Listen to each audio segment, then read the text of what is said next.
Halo, kembali lagi di Anestesi Intelijen yang dipersembahkan oleh Bali Nestesia. Di mana pada kesempatan ini kita akan membawakan suatu topik yang tidak kalah menariknya daripada episode-episode sebelumnya. Di sini di mana saya sebagai moderator Jayanta dan sudah didampingi oleh dua narasumber kita yang di mana sudah memiliki ilmu dan juga pengalaman yang sangat luar biasa, yang dimana yang pertama Dr. Putu Agus Surya Panji SPNTI, subspesialis terapi intensif konsultan, yang dimana juga beliau memiliki hobi sebagai pilot drone dok ya, dan biker dok ya, sudah melanglang buana. Yang kedua di sini ada Dr. Imade Agus Kresna Suchandra SPANTI, subspesialis terapi intensif konsultan, di mana beliau ini adalah staf pengajar yang juga ada di RSUP Prof Murah, yang sering sehari-harinya lebih banyak waktunya di ICU dok ya. Ya sebelumnya untuk memberitahu subspesialis terapi intensif ini adalah disebut KIC dok ya, konsultan intensif care, di mana lebih banyak waktunya di ruang ICU dok ya.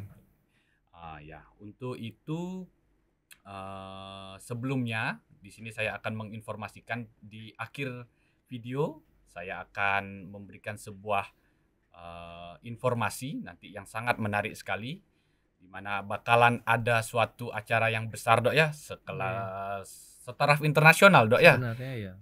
Taraf internasional, mungkin dari Dokter Panji bisa memberikan kisi-kisi sedikit untuk acara kita bulan September dokter, sebagai tuan rumah lah kita Bali ya dok ya. Kita Silakan sebagai dokter. tuan rumah di Bali ya. Kalau Balinya saya pikir tidak perlu dipromosikan lagi ya, semua pasti akan senang hati datang ke Bali. Ini acara di Bali ini kita sebagai tuan rumah di acara Kongres Nasional di Pedisi ISCM, yang bertepatan juga dengan World Sepsis Day di sana bulan September, sebenarnya tanggal 13 tapi kita agak maju sedikit tanggal 2 sampai 7 September ya. Di sana kita akan mengadakan simposium seperti biasa, simposium dan workshop sampai wet workshop dengan animal, kemudian beberapa yang mengenai tentunya tentang keselamatan NASIU di mana di sana kita nanti bisa mengupdate ilmu dan skill kita di ICU sehingga nanti akhirnya bisa kita pergunakan untuk merawat pasien kita sehingga menjadi lebih baik. Mungkin demikian. Mungkin diberikan lagi dokter untuk tema acara yang bulan September ini dokter. Ya, temanya itu sesuai dengan nama tempatnya, yaitu Bali Building a Lifeline with Intensive Care. Jadinya bagaimana supaya tetap berkelanjutan kita mempunyai ilmu tentang intensive care di sini. Ya, itu adalah sambutan dari itu ya, ketua acara pada bulan September nanti dok. Kami harapkan banyak yang datang ya, tidak terbatas cuma pada teman di anestesi, juga teman-teman yang berminat lah tentang di ICU, baik teman di bedah, teman dokter umum, dokter penyakit dalam, neurologi dan lain sebagainya yang berminat di ICU atau pediatrik, silahkan kita bergabung bersama di September ini. Ya, mungkin dari dokter KD sebagai panitia juga dan juga salah satu staf di RSUP Prof Murah dan juga bagian dari Perdici dok ya. Mungkin ada memberikan kisi-kisi sedikit dokter. Ya baik, terima kasih ya Dr. Janta. Ya, jadi selain acara-acara ilmiah, kita juga ingin mengajak teman-teman semua supaya ya tidak lengkap lah rasanya kalau ke Bali nggak ada acara culture seperti itu ya, atau acara-acara non ilmiah lain yang saya rasa akan menarik seperti olahraga ataupun poster dan lain-lain, sehingga bisa kita kemas semenarik mungkin ya buat teman-teman yang berkeinginan untuk hadir. Jadi kita akan berkumpul di sana dengan acara yang meriah, saya yakin. Jadi untuk teman-teman sekalian, dokter-dokter sekalian, jadi pada bulan September ini bakal ada suatu event yang sangat menarik sekali yang diselenggarakan oleh Perdici dok ya, di mana Bali menjadi tuan rumah, di mana banyak sekali acara dari workshop yang sangat menarik, langsung hands on animal Dok ya, Iya. memberikan suatu pengalaman yang sangat luar biasa kepada peserta nanti Dok ya. Setelah itu dari simposium juga pembicara ada dari dalam negeri dan juga luar negeri Dokter ya, karena akan ada dari beberapa negara Dok ya untuk menjadi pembicara. Dan juga seperti yang dikatakan Dokter Kade tadi, akan ada acara saintik dan non saintik di mana sudah dijelaskan ada untuk olahraga dan culture yang pastinya akan sangat menarik pada bulan September nanti. Oke. Untuk mempersingkat waktu Dokter, kita akan melanjutkan Dok ya ke sisi diskusi yang pertama Dok. Iya. Ya. Di mana seperti yang kita tahu Dokter, intensive care atau ICU itu sangat luas Dok ya. Apakah peranan dokter anestesi di sana, bagaimana cara merawat pasien di ICU, dan pasien apa saja yang masuk melalui ICU. Untuk yang pertama, pertanyaan yang pertama saya akan memberikan kepada Dokter Panji. Untuk penjelasan tentang ICU itu seperti apa sih Dok? Dan kenapa dinamakan ruang ICU Dokter? Seperti itu. Jadi seperti kita ketahui kan ruang ICU itu selalu perawatan di ICU itu menjadi perawatan yang momok ya, katakanlah. Orang kalau udah dikatakan dirawat di ICU pasti kritis sekali kondisinya. Ya memang iya, karena memang di ICU itu tempat perawatan pasien yang kritis tapi masih mempunyai kesempatan dia untuk bisa survive lagi gitu. Bukan yang paliatif ya, maksudnya ada yang kritis paliatif, tapi yang kritis yang mempunyai kesempatan untuk survive, untuk bisa reversible organnya lagi, balik lagi fungsi organnya. Jadi kenapa dibilang intensive care unit gitu ya, care-nya sebenarnya yang intensif, care yang intensif di sana, sehingga perawatan detik per detik, menit per menit yang sama di dalam pagi, siang, sore, malam tuh kualitasnya harus sama, nggak boleh berbeda. Nggak boleh di ICU itu malam-malam kualitasnya turun, nggak bisa, harus sama kualitasnya. Sehingga memang perlu tenaga keperawatan di sana yang mumpuni, yang mau bekerja dengan hati, mau benar-benar bekerja baik, kualitasnya pagi, siang, sore, malam itu tidak berubah. Tapi tentunya dibarengi dengan sistem yang baik sekali. Di sana kita ketahui kadang-kadang ada pertanyaan, bagaimana sih ICU itu, siapa sih yang jadi bosnya? Apakah close atau semi close atau open gitu, seperti itu. Cuman sebenarnya bukan di siapa yang jadi bos, siapa yang menjadi close atau open, tapi sekarang tuh lebih ke arah bagaimana ICU itu dikelola oleh multi profesi tapi satu manajemen.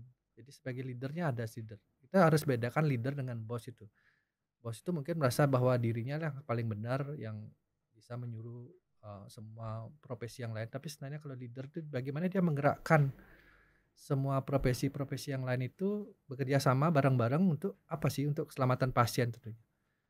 Yang diharapkan, dan memang tidak mudah menjadi leader itu. Kita mesti bisa bagaimana bekerja sama, atau misalnya menggerakkan teman-teman yang multiprofesi lain yang notabene egonya tinggi ya, semua terbedah misalnya atau tutupnya ke dalam, egonya tinggi, dia punya ego masing-masing. Bagaimana kita sama-sama menggerakkan ya, bahwa tujuannya sama nih, bukan masalah apa, tapi masalah pasien menjadi selamat gitu.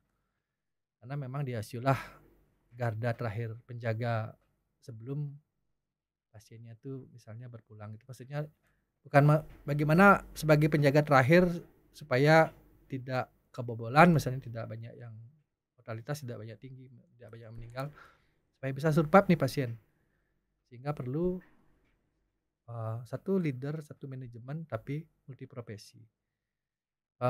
Akan sangat berbahaya kalau misalnya multi manajemen, multiprofesi itu berbahaya. Yang ada malah gontok-gontokan aja, tidak ada yang pasiennya jadi malah tidak teratasi dengan baik, tapi malah masing-masing dokter memberikan satu manajemen yang berbeda-beda untuk pasien, tapi tidak untuk keselamatan pasien.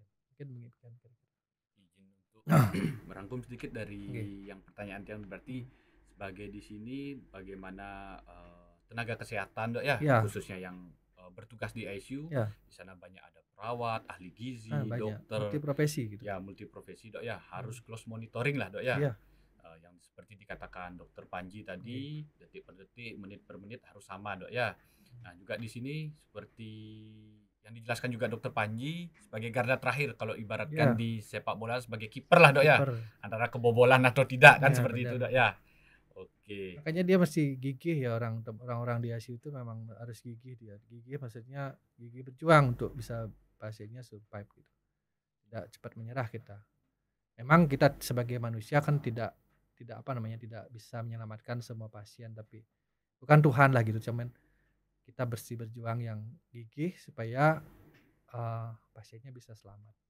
Keluarga yang menitipkan di ICU tuh merasa tenang dia bahwa kita sudah berjuang dengan gigih dan yang maksimal begitu. Sangat lengkap sekali ya untuk pertanyaan nomor 1 sudah dijawab secara baik dan lengkap oleh Dokter Panji. Sekarang saya melanjutkan untuk Dokter Kadi. Pertanyaan yang kedua nih, Dok. Untuk pasien-pasien seperti apa aja yang biasanya membutuhkan perawatan di ruang ICU ini, Dok? Ya, baik, terima kasih Terjanta. Jadi mungkin sebelum saya jawab, saya sedikit melanjutkan ya yang disampaikan Dokter Panji. Memang intensivis atau KIC atau konsultan intensive care, kita memiliki tanggung jawab seperti yang tadi disampaikan Dokter Panji. Selain untuk pasien, juga kita memanage tim ya. Dan itu bukan hal yang mudah ya. Tapi di sanalah mungkin letaknya kita kenapa ingin mengajak teman-teman itu untuk lebih memahami lagi intensive care itu atau intensivis itu seperti apa. Karena mungkin ya kita masih, ya boleh dikatakan masih sedikit ya kalau dibandingkan dengan profesi yang lain. Dan sedangkan kebutuhan kita banyak. Jadi dari pemerintah pun menyampaikan bahwa syarat satu, misalkan rumah sakit itu harus ada ruang intensif atau ada ruang high care unit, itu sebagai syarat. Yang kedua, mungkin pengelolanya siapa tadi sudah disampaikan. Apalagi rumah sakit yang kelas semakin tinggi tentu dibutuhkan yang subspesialistik seperti itu. Sehingga dalam pelaksanaan sehari-hari itu bisa berjalan dengan baik. Karena porsi atau persentase ICU dibandingkan dengan keseluruhan jumlah tempat tidur itu kan sedikit. Sedangkan dengan semakin berkembangnya ilmu kedokteran, harapan angka hidup masyarakat semakin tinggi, jadi penyakit kronisnya semakin banyak, yang dimana kebutuhannya semakin banyak ya, dengan berbagai kompleksitas penyakit yang menimbulkan gangguan fungsi organ tentunya ya, yang mengancam nyamanan itu kita mulai masuk ke penyakit kritis gitu. Jadi penyakit kritis ya tidak terbatas pada satu atau dua sistem organ, jadi kemungkinan dia akan melibatkan beberapa sistem organ. Kalau mungkin masyarakat awam mengenalnya mungkin istilahnya komplikasi seperti itu. Padahal mungkin awalnya itu sumbernya dari satu organ atau sistem organ, sehingga menyebabkan atau merembet ke organ yang lain, terjadi kegagalan multi organ yang akhirnya jatuh ke kondisi yang kritis seperti itu. Baik itu untuk penyakit bedah, trauma, atau non trauma seperti penyakit medis. Jadi apapun misalkan bisa menjadi kondisi yang kritis apabila dalam perjalanan ini mungkin belum atau entah karena satu hal tidak tertangani dengan baik, sehingga melihat bahwa banyaknya sumber atau alur bisa masuk ke ICU, maka kita mengikuti guideline seperti ya untuk memilah dan memilih, karena dari segi jumlah terbatas, kebutuhan banyak, jadi harus dilakukan pemilahan. Jadi kita ngikutin masih standar ya, baik nasional maupun internasional, itu kriteria masuk ICU. Itu ada juga sudah bahkan dituangkan dalam peraturan menteri gitu. Atau di masing-masing rumah sakit memiliki SOP yang sudah menyesuaikan dengan peraturan itu, di mana tidak semua pasien bisa kita terima karena satu yang tadi keterbatasan, yang kedua kondisinya memang harus kita pilih yang mana yang memang butuh ICU dan kemungkinan bisa survive seperti yang tadi disampaikan Dr. Panji, atau memang kalaupun dia masuk ICU atau kita berikan perawatan yang intensif tidak akan banyak merubah prognosis. Biasanya pasien-pasien yang sudah jauh ke arah terminal seperti itu. yang tadi disampaikan Dokter Panji, paliatif, kritis, mungkin akan sedikit berbeda penanganannya atau alurnya. Yang kita masih pakai itu adalah kondisi medisnya, yang mana prioritas yang atau kondisi yang kita prioritaskan itu adalah yang chance-nya untuk survive itu tinggi. Yang kedua, yang selanjutnya mungkin disesuaikan dengan kemampuan kita ya. Artinya kalau kita ada tempat atau ada fasilitas dan pasiennya juga membutuhkan, itu yang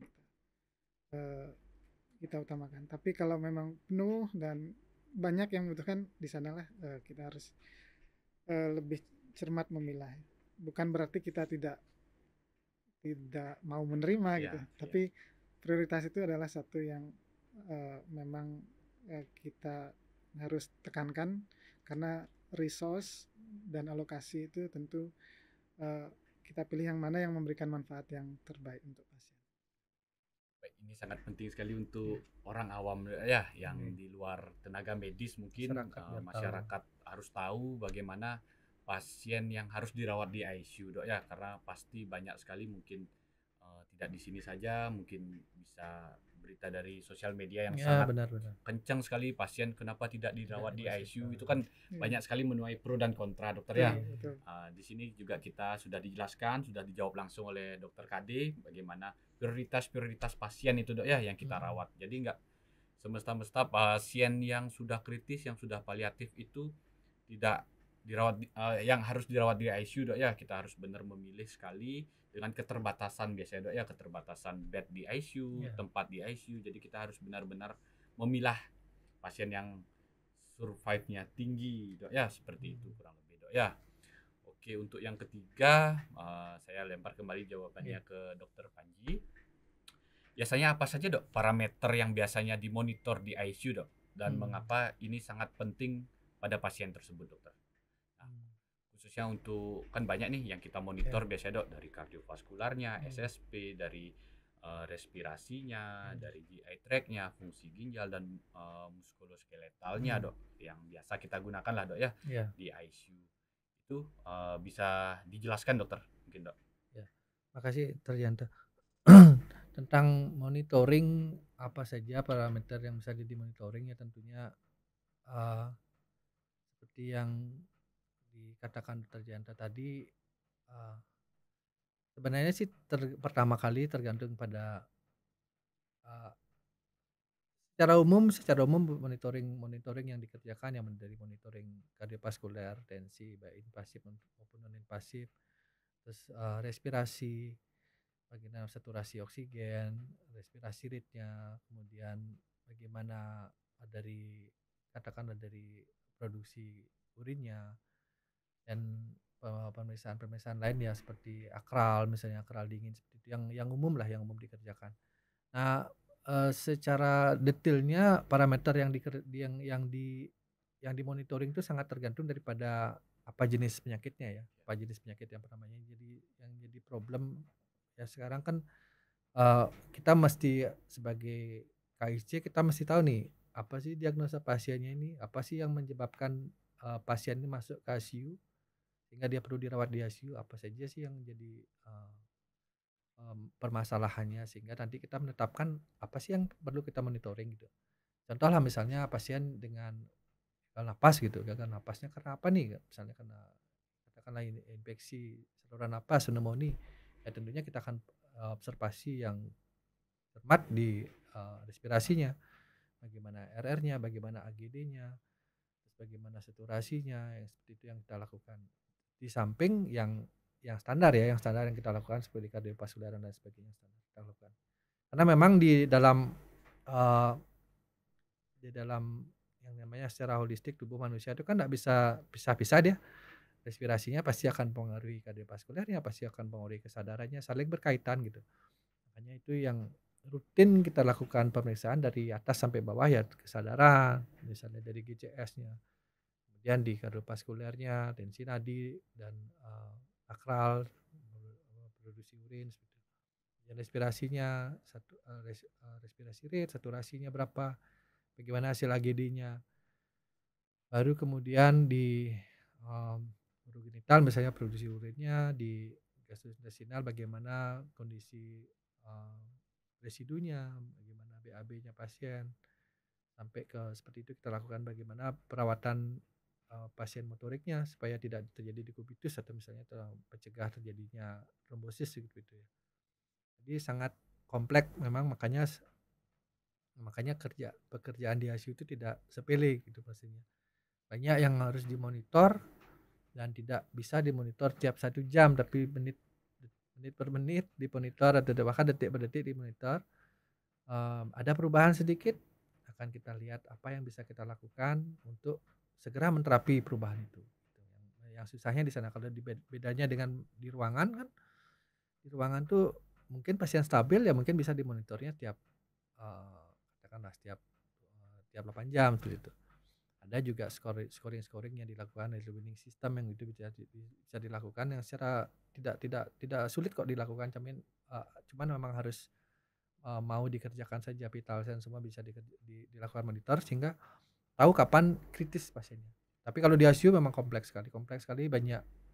Kita dibantu dengan alat-alat monitor tapi tidak mengesampingkan pemeriksaan fisiknya, karena kita sebagai dokter kan klinis ini tidak cuman mengobati monitornya saja, tidak mengobati hasil lab saja, tapi bagaimana mengobati pasien keseluruhan. Jadi klinisnya mesti kita periksa klinis ya seperti dokter pada umumnya lah, bagaimana bunyi napasnya, suara jantungnya, itu kita rutin melakukan pemeriksaan. Tapi kita dibantu oleh alat monitoring tadi supaya lebih permudah, karena memang monitornya harus intensif. Ya. Intensive care ya. Seperti yang juga dijelaskan tadi di soal yang pertama. Jadi kalau kita mau merawat pasien di ICU itu memang perlu kesabaran dan ketelitian karena kita harus mengevaluasi semuanya. Benar. Dari A to Z lah kita bisa bilang, Dok ya. Dari kesadarannya. Dan harus kualitasnya sama gitu loh. Ya. Nggak boleh berbeda dia kualitas pagi sama malam tuh, nggak boleh berbeda. Harus sama dia kualitasnya. Dengan kualitas yang sama dari pagi sampai malam dengan hemodinamik yang kita bisa sering bilang, Dok ya. Benar. Itu bisa salah satu bisa kita katakan survive-nya tinggi, Dok ya, tanpa ada perubahan hemodinamik yang berubah pada pagi, siang berubah dan malam juga berubah. Karena sebenarnya kan tidak ada yang tiba-tiba. Ya, benar. Tidak ada yang tiba-tiba pasiennya jadi jelek gitu. Ya. Pasiennya tiba-tiba jadi cardiac arrest gitu misalnya. Tidak di ICU tidak boleh tiba-tiba begitu. Pasti ada suatu kondisi yang menyebabkan dia turun yang kita tidak awas mungkin di sana. Sehingga kesannya tiba-tiba. Lalu kalau kita lihat kondisinya pasti akan tahu kita, oh ini akan terjadi perburukan. Kita lakukan intervensi yang sesegera mungkin seperti itu. Benar sekali ya. Teman-teman dan dokter sekalian, di ICU itu tidak ada yang tiba-tiba, Dok ya. Benar. Pasti bakal ada perjalanan sebelumnya, mungkin dari yang jelek dibilang itu loss monitoring mungkin, Dok ya. Mungkin. Benar, ya memang ada sih pasien jelek sekali, memang jelek karena kondisi, tapi jangan sampailah karena loss monitoring itu pasien jelek di ICU, enggak boleh. Apalagi modal pasien bagus lah ya, Dok ya, yang tiba-tiba terjadi perburukan. Makanya di ICU itu kan katakanlah stresnya tinggi, stres untuk perawat atau misalnya para medisnya tinggi sekali. Kadang-kadang mungkin dari masyarakat perlu memahami bagaimana tingkat stres kita di sana, yang nggak tidur lah kadang-kadang kita di sana di ICU itu untuk memonitor pasien 24 jam itu. Nanti jangan dikira kesannya kita nanti seolah-olah tidak mengerjakan apa-apa, lalai. Sebenarnya saya tahu sendiri mereka bekerja seperti apa, yang sangat luar biasa ya dedikasinya teman-teman dokter umum yang bekerja di sana, residen atau perawat, sangat dedikasinya sangat tinggi. Dan kita sebagai dokter disumpah untuk tidak lalai terhadap pasien ya, maksudnya hati nurani kita disumpah supaya merawat pasien dengan hati gitu. Jadi saya rasa sih tidak ada dokter yang pingin pasiennya meninggal ya, terjadi terjatuh. Kita pasti pingin pasiennya semua selamat gitu ya. Tapi apabila kita kan semua manusia, namanya ada keterbatasan. Itu yang mungkin perlu dipahami oleh masyarakat. Kadang-kadang masyarakat itu berpikir kalau udah masuk di ICU itu pasti selamat gitu loh. Ya tidak, kita berusaha untuk itu. Cuman namanya kita manusia gitu. Benar, Dok. kita berusaha, hanya bisa berusaha sebagai dokter, hanya bisa berusaha ya, hasilnya kita serahkan yang di atas seperti itu ya. Jangan sampai nanti kita di apa namanya, di-issue gara-gara misalnya pasiennya meninggal gitu. Tapi Ya. mungkin penjelasan yang perlu dijelaskan di awal, kondisi pasien bagaimana itu, sehingga tidak terjadi hal seperti itu ternyata. Suatu kebanggaan juga kepada kita, Dok, ya, sebagai dokter yang di ICU, Ya apalagi benar, pasien bisa keluar dari benar benar. ICU, apa namanya, Ya, kembali ke ruang ya, perawatan biasa, akhirnya bisa pulang bisa jalan, itu pulang. suatu kebanggaan sebagai kita ya, Dok, ya, sebagai Nggak dokter ternilai lah intensif. katakan. Ya, Mungkin dari segi nominal nggak seberapa, tapi ya, itu yang melebihi kebanggaan kita, Dok, ya, kita, apalagi pasien bahagianya kita. dengan terventi misalnya bisa Ya, lepas dari ventilator, ya, sadar baik, bisa pindah ke ruangan biasa, benar. bisa pulang, itu suatu kebanggaan, Dok, Ya, ya. ya. Itu untuk selanjutnya, Niki, dari Dokter Kadi, untuk pertanyaan selanjutnya, bagaimana risiko pasien yang dirawat lama di ICU, Dok? Nah, mungkin Dokter Kadi pernah punya pengalaman pada pasien di ICU, pernah berapa lama, Dok? Paling lama perawatan di ICU, Dok, mungkin, Dok? Saya paling lama ngerawat itu kalau nggak salah 3 bulan sih. 3 bulan, Dok, ya? Belum sampai yang setahunan. Ya. Karena ada beberapa teman-teman itu yang bisa pasiennya itu sampai tahunan di ICU. Oh, pernah, Dok, berarti ada yang sampai tahunan, Dok, Iya, ya? saya belum sih. Tapi yang jelas risiko itu pasti ada. Ya. Jadi kita kan memang tujuannya secepat mungkin bisa mengembalikan, seperti tadi kita bincang-bincang ya, kondisi yang kritis itu ke arah yang normal sehingga bisa keluar dari ICU. Karena semakin lama dirawat ICU juga tidak menutup kemungkinan akan banyak hal yang terjadi gitu ya. Yang jelas resiko untuk pasien yang dirawat lama di ICU tentu bisa kita lihat dari fisiologi tubuhnya ya.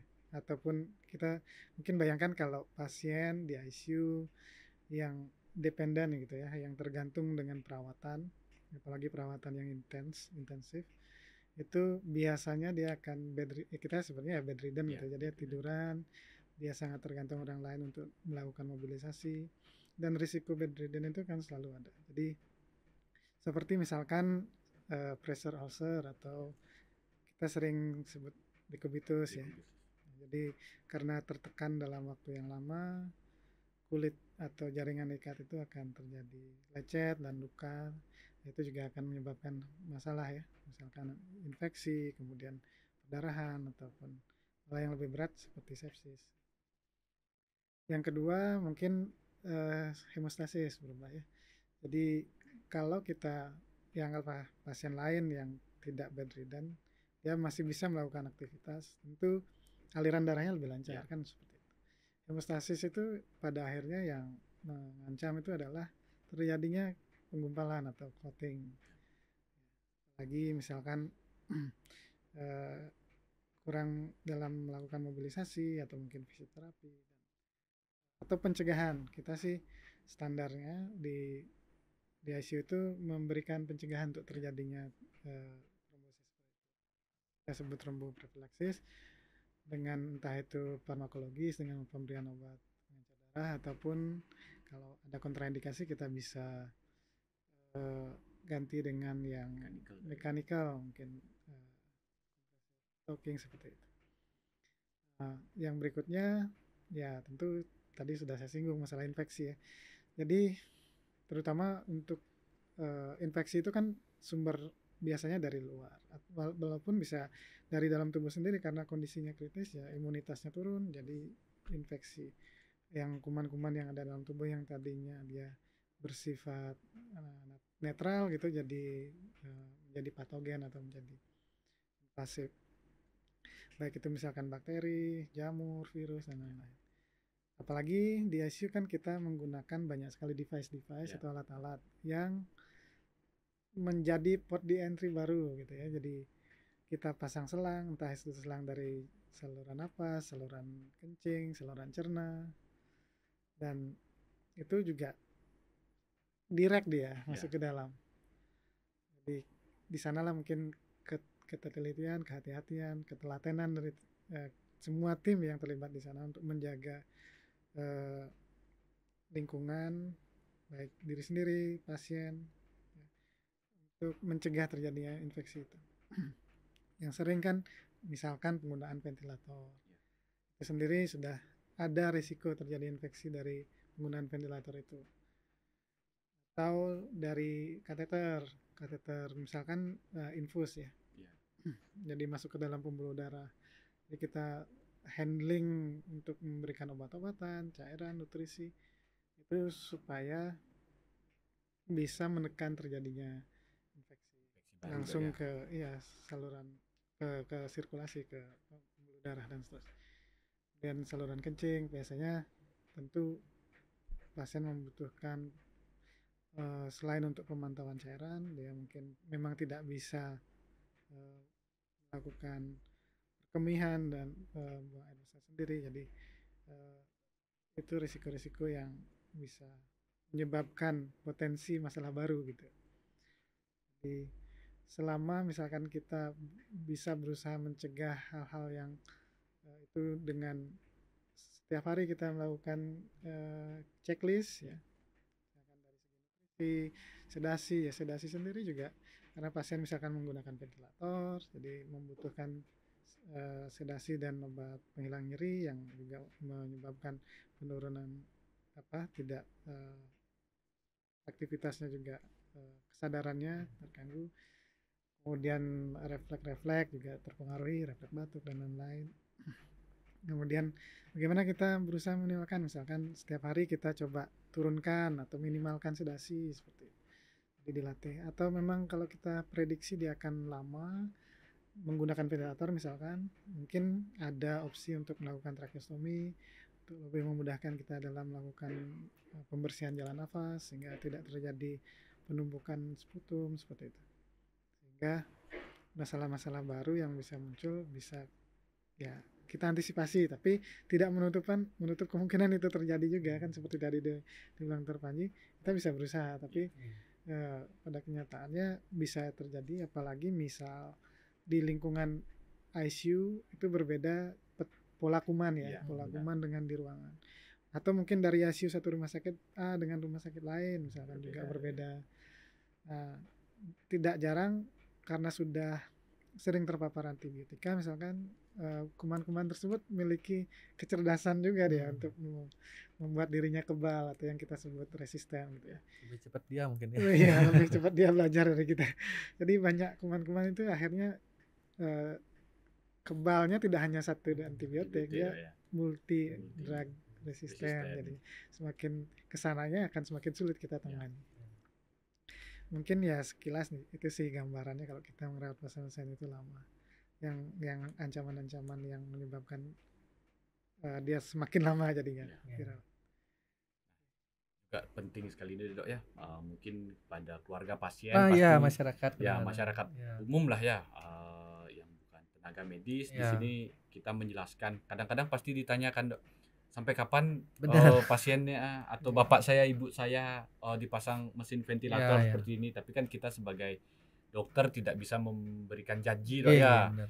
Itu pasti kita kita monitoring bagaimana kondisi pasien itu, pasti kita informasikan apabila terjadi perbaikan maupun perburukan. Jadi kita tidak bisa memberikan janji berarti besok kita bisa bangunkan ini, besok bisa lepas, itu kan tidak kita bisa memprediksi maksudnya mengatakan ini seperti ini, apa yang kita planningkan seperti itu, tapi namanya planning kan bisa berubah ya sesuai dengan kondisi pasien.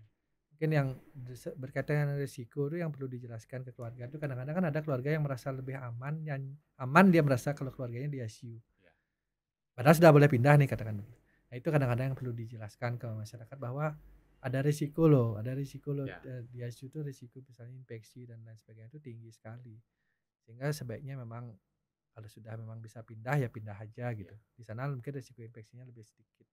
Ya memang merasa lebih aman karena memang care di ICU itu sangat intensif. Perawatnya care-nya hampir nggak tidur lah katakan begitu. Beda sekali dengan di ruangan yang nanti di mana keluarganya yang mungkin tidak mampu untuk melakukan itu, perawatnya bukan tidak mau perawat di ruangan, tapi memang tidak memungkinkan karena rasio perawat di ruangan berbeda dengan rasio perawat di ICU. Misalnya di ruangan satu perawat 10 pasien gitu kan, tidak mungkin dia melakukan itu semua sendiri gitu. Sehingga akhirnya takut nih keluarga ke ruangan gitu. Ada step down nanti dari ICU, nanti ada high care atau Iya. intermediate yang supaya ndak jomplang sekali Iya. Dokter Yanto. Maksudnya di awal yang dia masih perlu misalnya katakanlah suction yang Iya, iya. reguler, tiba-tiba di ruangan ndak ada yang Tidak menyaksikan. ada. Akhirnya balik lagi ke ICU Iya. gara-gara ada cuman masalah sepele, retensi putum seperti Iya. sana. Putumnya ndak bisa keluar gitu batuk. Hal itu yang terjadi karena timpang sekali. Jadi mesti ada step down-nya ke high care, ke intermediate supaya smooth dia landingnya. Jadi pasien nanti bisa home care malah Iya. bisa pulang begitu. Akan lebih aman karena di kumannya kan berbeda ya terkadang itu kan beda banget kuman di ICU itu yang mengerikan kuman di Iya, ICU itu benar kalau sekali. kena infeksi dan kita tidak bisa menghindari hal itu, risiko yang melekat dengan itu. Sesteril apapun kita bekerja, kita berusaha sebaik mungkin cuman tetap ada risiko seperti itu. Saya ingin sedikit menambahkan dokter, Oke. jadi kan berbeda kondisi pasien yang kita rawat di ICU dan ruangan biasa dok ya. Di sini keluarga Beda. juga harus paham dengan kondisi pasien. Nggih. Maksudnya pasien yang dirawat di ICU dengan kebutuhan apa, kenapa harus sampai dirawat di Ya, ICU kan ya, itu ya, perlu perhatian khusus lah dok ya. Benar, Berbeda dengan pasien yang kita rawat di ruangan dok ya. benar. Yang kenapa mungkin keluarga nanyain kok tidak secekatan di ICU lah dok ya. Iya, pasti Ya, berbeda kan pasti itu. berbeda. Iya. Kadang-kadang pihak keluarga pasien pasti kan ada yang Pasti. menanyakan seperti itu, Iya. tapi sudah disampaikan langsung oleh Dokter Panji. Rasionya yang berbeda. Ya, yang rasio sesuai. perawatnya dan kondisi pasien kan jauh pasti berbeda. sesuai. Dimana kalau di Kondisi. ICU pasti kritis dok ya, seperti yang dikatakan dokter. Makanya sebenarnya Tadi kita seperti mendorongkan sebenarnya ke arah ini ya, ke arah kita ada ide yang dari dulu digaungkan terkait ICU without wall itu bagaimana kita mendorong supaya di tempat lain tuh intermediate di ruangan tuh bisa berpikir seperti orang ICU. Ya, tapi memang nggak bisa semua ya, maksudnya bagaimana dia memilah pasiennya supaya oh ini lo perlu di concern ini pasiennya. Ada namanya early warning system seperti itu mungkin dilihat sehingga nggak jadi buruk duluan dia Ya, gitu loh maksudnya. Ya, sehingga kita berpikir kayak orang ICU tapi di ruangan gitu. Tentunya itu yang nanti kita coba lebih ke depan di UGD di ruangan itu sehingga yang masuk ICU itu benar-benar yang memang perlu gitu loh. Memang potensial kita selamatkan karena memang biaya pasti mahal. Ya, Biaya benar. pasti mahal. Kalau kita udah ngomong ekstrakorporal kayak seperti CRRT, ECMO itu wah luar biasa tuh. Sosnya harus yang sumber daya yang kita perlukan, belum lagi biayanya itu sangat luar biasa. BHP. Tapi kalau memang itu bisa menolong kan kenapa tidak Ya, gitu loh benar maksudnya. sekali, Kenapa ya. tidak kita lakukan gitu. Ya dokter izin kita sudah sampai di penghujung podcast pada sesi hari ini gitu. Ya, kita sudah banyak ini membahas hal penting untuk perawatan pasien di ICU dok.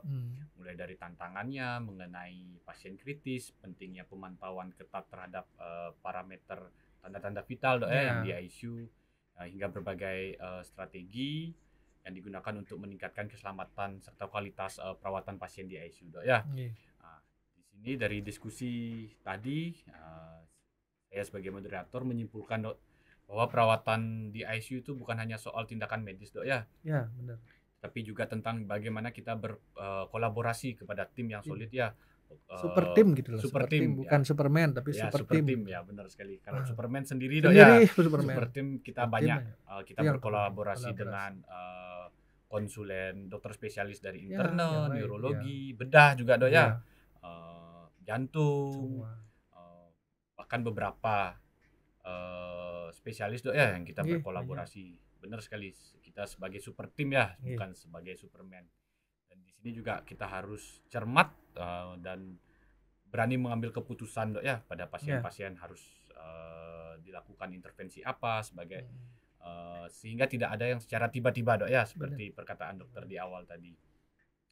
Selain itu juga peran dari dokter, perawat serta tim medis lain sangatlah krusial di ICU ini dok ya dalam memberikan terapi yang terarah sesuai kondisi dan klinis pasien pada saat itu dok ya.